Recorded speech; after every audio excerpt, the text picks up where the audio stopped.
Welcome to the Health Headliner podcast by Tudu Digital. Our content is informational only and not medical advice. Please consult your provider. Now, let's dive into today's headlines. Okay, so get this. We're diving into some research suggesting that eating an orange a day could help with depression. Really?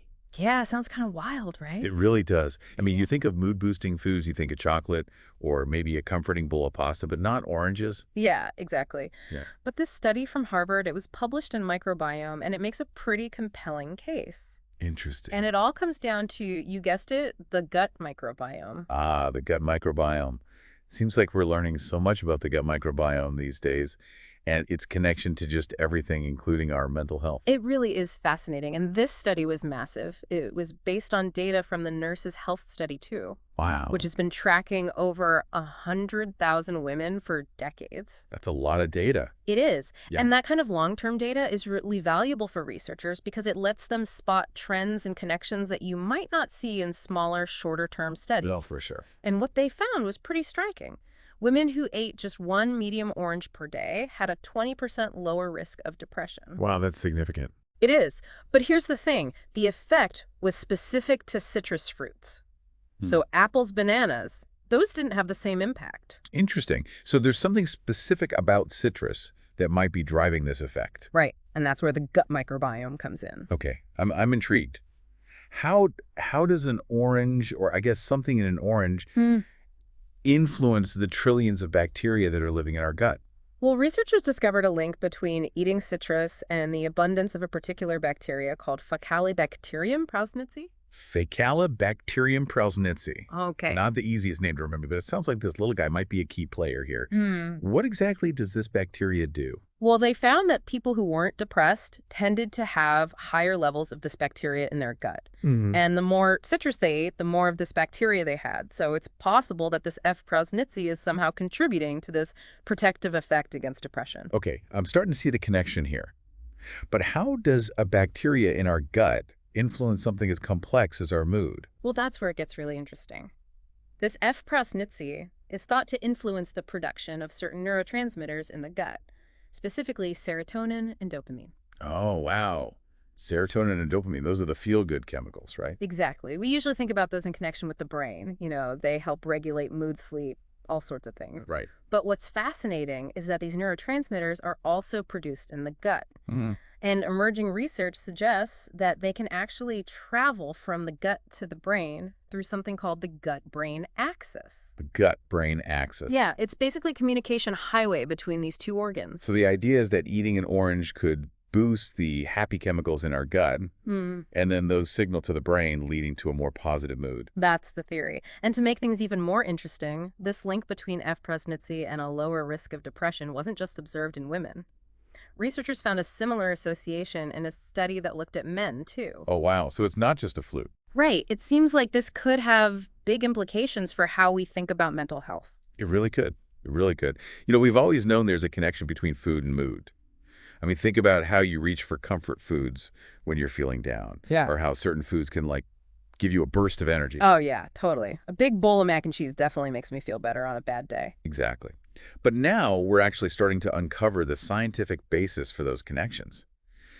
You know, this research suggests that specific components in food, like those found in citrus fruits, can actually influence our gut microbiome in ways that directly impact our mood. It's like we're finally starting to understand the language our gut is speaking. Yeah, that's a great way to put it.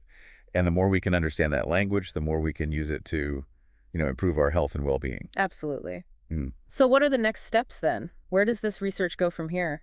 Well, the lead researcher on this study has mentioned being interested in doing clinical trials to investigate this link between citrus consumption and depression further. And that would involve randomly assigning people to either eat citrus regularly or not, and then tracking their mood and their depression symptoms over time.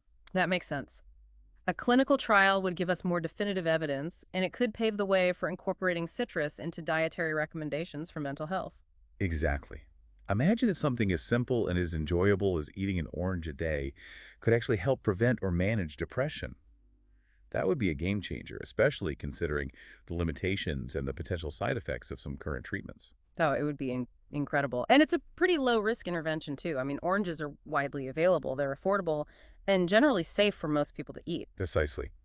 And this research should inspire further investigation into the potential of other foods and dietary patterns to impact mental health. It makes you wonder what other mood-boosting foods are out there just waiting to be discovered. Oh, for sure. And this study highlights the need for a more holistic approach to mental health. One that considers not only medication and therapy, but also lifestyle factors like diet and exercise. It's funny. We always hear about fish being brain food, but nobody ever says that about oranges. Maybe it's time we change that. I agree. This study suggests that maybe we should be thinking of citrus fruits as mood food. And if this research holds up, maybe one day doctors will be prescribing oranges along with therapy and medication. It's an intriguing possibility. It speaks to the incredible power of food to influence our health and well-being, both physically and mentally. It really makes you think differently about what you eat.